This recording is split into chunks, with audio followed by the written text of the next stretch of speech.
ICSC के paper के analysis में लेके आ गया हूँ। अभी जस्ट 2 बजे शायद पेपर ख़त्म हुआ है, मुझे पेपर मिला है।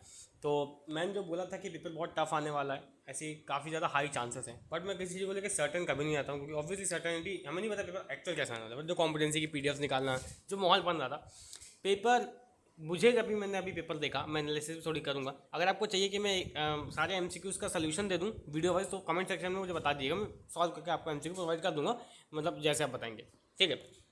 तो ओवरऑल पेपर कैसा लगा? देखिए मुझे पेपर तो मुझे तो आसान लगा पेपर, से बता रहा हूँ। मतलब मैं हालांकि मैं बोला था उस वीडियो में चैनल पे अवेलेबल है कि भाई अगर पेपर आसान आ जाएगा तो सबसे ज़्यादा कुछ वही होगा एक तरीके से, क्योंकि एक तरीके से अच्छा हुआ पेपर आसान आ गया। मैं नहीं चाहता हूँ पेपर टफ आए, बट आईसीएससी ऐसा माहौल बना रहा था कि पेपर टफ आए।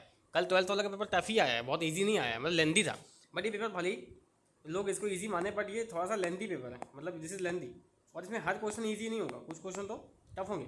अब हाँ, ये आंसर्स नहीं है अभी, मतलब ये आंसर्स बेसिकली मैंने अभी आंसर्स निकाले नहीं है एक तरीके से, है ना। तो अभी यहाँ पे इस वाले क्वेश्चन को देखिए, गिविंग क्वालिटी के क्वेश्चन, ठीक है, सिंपल से क्वालिटी के क्वेश्चन। अभी हाँ, मैंने इसमें आंसर्स अभी मार्क नहीं किए हैं, अभी मैंने इस क्वेश्चन को सॉल्व नहीं किया है ये। तो अभी इसको अभी आंसर्स मतलब देख लीजिएगा, ठीक है। और ये मिस्टर अनुज, ये भी ईजी क्वेश्चन था। इसमें तो देखिए वैल्यू भी कैलकुलेट करने को नहीं भूली गई एक तरीके से, ठीक है। ठीक। अभी हाँ, अभी फाइनल आंसर ये नहीं है, this is not final answer, ठीक है। अभी मैंने खुद आंसर नहीं निकाले ये, this are not final answer. तो ये हालांकि ये तो सही है, तो देखने से पता चल रहा है कि प्रोबेबिलिटी 1 से ज़्यादा नहीं हो सकती, बट अभी मैंने आंसर्स निकाले नहीं एक तरीके से। तो एक सेकेंड, सेक्शन में रिपीट हो गया क्या? अब the equation of the line passing through origin and parallel to the line. तो कोई भी लाइन इसके पैरेलल होगी तो इसका बेसिकली ये तो सेम ही होगा एक तरीके से, 3x + 4y। और यहाँ पर सपोजिटली मान लीजिए कोई k है जो कि पैरामीटर काम करेगा, ओरिजिन से पास करेंगे तो k की वैल्यू 0 आ जाएगी, तो यही आंसर आ जाएगा आई थिंक, 3x + 4y। तो ये तो ईजी क्वेश्चन ही है, a की वैल्यू है। अब ये आपकी यूनिटरी मैट्रिक्स है, ऑब्वियसली यूनिटरी मैट्रिक्स है, यही सही है। अब चलिए इसको बाद में करेंगे इस क्वेश्चन को, ठीक है। अभी क्योंकि ये देखिए, ये हालांकि बहुत सिंपल क्वेश्चन ये भी है, मतलब इस क्वेश्चन में ऐसा कुछ भी नहीं है कि आप नहीं कर पाओ, बट अभी मैं क्वेश्चन सॉल्व करने पे नहीं फोकस कर रहा हूँ, एनालिसिस पे फोकस कर रहा हूँ। द फैक्टर कॉमन, ठीक है, ये भी कर लोगे आप, इजी क्वेश्चन। आप एक सेकेंड सॉरी, हाँ एक सेकेंड। तो एनालिसिस पे फोकस कर रहे हैं। अब ये क्या है, तब कंपनी इन्वेस्टेड 12% डिविजन मतलब शेयर परसेंटेज, ठीक है ठीक है यार, ये भी कोई दिक्कत नहीं है, कोई दिक्कत नहीं है इसमें। ये तो मतलब इतना आसान क्वेश्चन आए हैं कि ये भी नहीं बताता। तो इक्व डिस्टेंस फ्रॉम 3 नॉन किलोमीटर, ठीक है, इन सेंटर, ठीक है, ये भी एस रीजन वाला क्वेश्चन है, आसान है।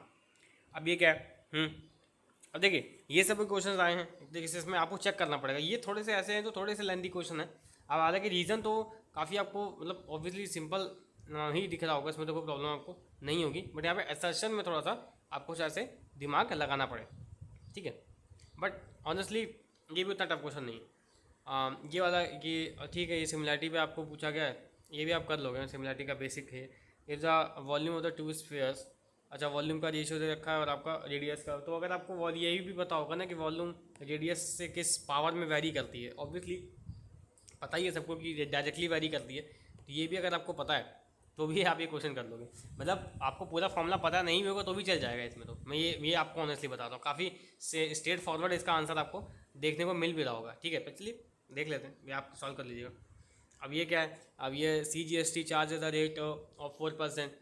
अब देखिए बहुत सारे ऐसे क्वेश्चन हैं, ये क्वेश्चन बहुत ईजी था, मतलब इसमें कुछ भी ऐसा नहीं है, ये तो डायरेक्ट फॉर्मूला दे दिया। और इसमें आपको हालांकि चेक करना था mean of the first 9 natural number, तो 9 नेचुरल नंबर को ऐड करने का फॉर्मूला आप ये वाला यूज़ कर सकते थे, n × n+1 divide by 2 type. इसमें ना सारा का सारा खाली टाइम का बन गया, पेपर तो ईजी आ गया बट थोड़े से क्वेश्चन लेंदी आ गए, जिसने ये यूज़ नहीं किया होगा तो उसको मैनुअली ऐड करना पड़ा होगा, तो उसको थोड़ा सा दिक्कत हुआ होगा एक तरीके से। अगर हम इसको ऐड करके देखें तो ये हो जाएगा, मतलब 9 नेचुरल नंबर्स हैं, 9 × 10 और डिवाइड बाई 2, तो यहाँ पे 45, और 45 आपका सम आ गया। पहली बात तो मीन ऑफ 9 नेचुरल नंबर्स, तो नेचुरल नंबर्स 9 है, 9 से डिवाइड कर दे तो ये आपका बेसिकली 5 आना चाहिए।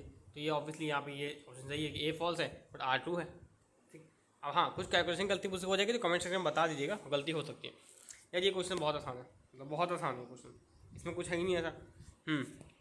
यार इसमें रेट ऑफ इंटरेस्ट पूछा गया है, कुछ नहीं है इसमें। हाँ, सिमिलैरिटी पे सिंपल सिंपल क्वेश्चन आए हैं। और देखिए स्केल फैक्टर पूछा गया है, स्केल फैक्टर हर बार पूछा जाता है, स्केल फैक्टर पूछा गया आपसे। आगे देख लेते हैं, कंस्ट्रक्शन का क्वेश्चन है, सर्कमस्क्राइबिंग। मुझे लगा था हेक्सागन आ गया इस बार, हालांकि वही आ गया एक तरीके से, हेक्सागन नहीं आया, ट्रायंगल का ही सर्कमस्क्रिप्शन आ गया, है ना, सर्कमस्क्राइबिंग आ गया, ठीक है। उसको क्या सर्कमस्क्राइब कर दीजिएगा इसको, ठीक है। और ये क्या है, ठीक है, मैट्रिक्स है। ओके, ठीक है, ये भी आसान क्वेश्चन है, इसमें तो ऐसा कुछ नहीं है। ये ग्राफ आपको दिया हुआ है इस बार, मतलब जनरली बनाने को बोलते हैं, इस पर खुद ही दे दिया ग्राफ। कोऑर्डिनेट्स ABCD आपको फाइंड करना है एक तरीके से, ये भी आप कर लोगे, ठीक। और हाँ, यहाँ पे क्या है कि एनी क्वेश्चन, ठीक है, आज देखो सेक्शन बी पे आ गए। तो ये क्वेश्चन सबसे सिंपल था। अब ये क्वेश्चन कुछ लोग को हार्ड लगता है, तो इस क्वेश्चन को मैं टफ़ की कैटेगरी में डाल सकता हूँ। ये थोड़ा सा टफ है, मतलब ये भी अगर आप कर लोगे तो टफ नहीं है। फर्स्ट टाइम और ये भी लास्ट टाइम में सम, ठीक है, ये भी इजी क्वेश्चन है, मतलब ये 4 मार्क्स का थोड़ा सा टफ है। अब ये क्या है, अब ये भी क्वेश्चन थोड़ा सा टफ है, मतलब ये वाला अगर थोड़ा सा देखे, थोड़ा सा ये टफ है, मैं ज़्यादा टफ तो नहीं बोलूँगा, हाँ थोड़ा सा टफ है। ये इजी है, कोई दिक्कत नहीं है। और सॉलिड वुडन कैप्सूल, ये भी इजी क्वेश्चन है, बुक से ही इंस्पायर्ड क्वेश्चन, ये भी इजी है। ये क्वेश्चन आपको अटेम्प्ट करना चाहिए था। अब ये क्या है, ये टावर वाले क्वेश्चन है। अब ये डिपेंड करता है, हालांकि 5 मार्क्स का है, इसमें राउंड ऑफ भी करना है, तो उसको हम टफ बोल सकते हैं। हालांकि ठीक है, मैं मानता हूँ ये क्वेश्चन बहुत लोगों के लिए ईजी होगा, बट इसमें काम ज़्यादा करना है इसलिए, ठीक। और ये क्या है, अब इसमें आपको चलिए मतलब ग्रुप डाटा के लिए दे दिया, कहीं भी आसानी लग रहा है। और इसमें लाइन के आपको बेसिकली ये मतलब ग्राफ बना के दे दिया गया और कोऑर्डिनेट पूछे गए आपसे, ठीक है, कि 5। अब देखिए यहाँ पे सिंपल है कि अगर आप देखो तो ये 5 पे काट रही है, तो यार यही पॉइंट इसका x इज इक्वल टू 5 पे काट रही है, और यहाँ पे y इज इक्वल टू -3 पे काट रही है। तो इसके कोऑर्डिनेट तो मतलब समझ ही आ गया एक तरीके से। 2 पॉइंट मिल गया, हालांकि 2 पॉइंट भी निकाल सकते हो ना, एक इंटरसेप्ट फॉर्म भी होती है जिसमें x/a प्लस y/b/1, ये आपके सिलेबस में नहीं है, बट MCQs वगैरह में काफ़ी काम आ सकती है, ठीक है। एक इंटरसेप्ट फॉर्म भी होती है, उसको भी यूज़ करके इसकी इक्वेशन आप फाइंड कर सकते हैं। इसमें इक्वेशन पूछी है कि नहीं, पहले पूछिए। अच्छा, इक्वेशन RS की इक्वेशन पूछी है, इसमें PQ की नहीं पूछी, RS की पूछी है। तो जो QP का स्लोप आएगा इससे, वही वो RS उसके परपेंडिकुलर है, तो M1 इंटू M2 -1 लगा दीजिएगा, काम उससे भी हो जाएगा। अब ये क्या है, CGST के बारे में पूछा गया, ठीक है, ये भी आसान है। अब शेयर्स के बारे में पूछा गया है, और क्वेश्चन में बहुत ज़्यादा सिंपल आया। ये देखिए यहाँ पे तो देखिए डाटा ऐसे ही दे दिया और मीन पूछ लिया गया डायरेक्ट, कोई ग्रुपिंग वुपिंग भी नहीं की गई इस बात, उन्होंने ये भी नहीं बोला, ग्रुप करने को भी नहीं बोला है। अब ये थोड़ा सा, हाँ, ये स्पीड वाले फॉर्मूले, मतलब ये जिसने बेसिक भी क्वाड्रेटिक लगाया होगा ना, वो भी ये क्वेश्चन कर लेगा, ऑनेस्टली बता रहा हूँ मैं। ये क्या, बहुत सिंपल क्वेश्चन है, कन्वर्जन पे से क्वेश्चन है कि इसमें क्या किया गया कि एक्सटर्नल डायमीटर दिया हुआ है, फॉर्मूला आपका वही लगेगा जो ऑलवेज स्फेरिकल लगता है बेसिकली, ठीक है। और इसमें आपको इसकी हाइट दी हुई है, हाइट दी, अब आपको रेडियस फाइंड करना है एक तरीके से, तो आप कर सकते हो। वॉल्यूम ही तो आप सेम करोगे, क्योंकि ये मेल्टिंग का क्वेश्चन है, मेल्टिंग की कास्टिंग, वॉल्यूम सेम करोगे, काम हो जाएगा आपका। वॉल्यूम में जो भी कर लोगे भाई, इस क्वेश्चन में कुछ नहीं। बस हाँ, यहाँ पे एक डिफरेंस है, ज़्यादातर जो ऐसे क्वेश्चन होते हैं उसमें ये स्फीयर हॉलो नहीं होता था, पर हॉलो होगा तो क्या होगा, आपका थोड़ा फॉर्मूला बढ़ जाएगा, मतलब कैपिटल और स्मॉल आता जाएगा। ये भी आसान से हो जाएगा भाई, मतलब ये क्वेश्चन भी ईजी है, इसको मैं ईजी भी बोलूँगा, मतलब देखने में होता देता करना है, दिस इज ऑल्सो ईजी। ये बहुत हलवा क्वेश्चन है भाई, प्रोबेबिलिटी मतलब इतनी ज़्यादा, मतलब हलवा क्वेश्चन आ सकता है। अब ये ज्योमेट्री पे क्वेश्चन आ गया एक तरीके से, सिंपल प्रॉपर्टीज है, सिंपल प्रॉपर्टीज है, साफ साफ दिख रहा है कौन सी प्रॉपर्टी लगी है इसमें यार। हाँ, ये देखिए n term of geometric progression, nth term of geometric progression, and यार सिंपल है यार, डायरेक्ट फॉर्मूला। ये ये प्रूविंग वाले क्वेश्चन बहुत टफ लगते हैं, बट यार ये भी इतना टफ आया नहीं, मतलब कुछ क्वेश्चन है बीच में।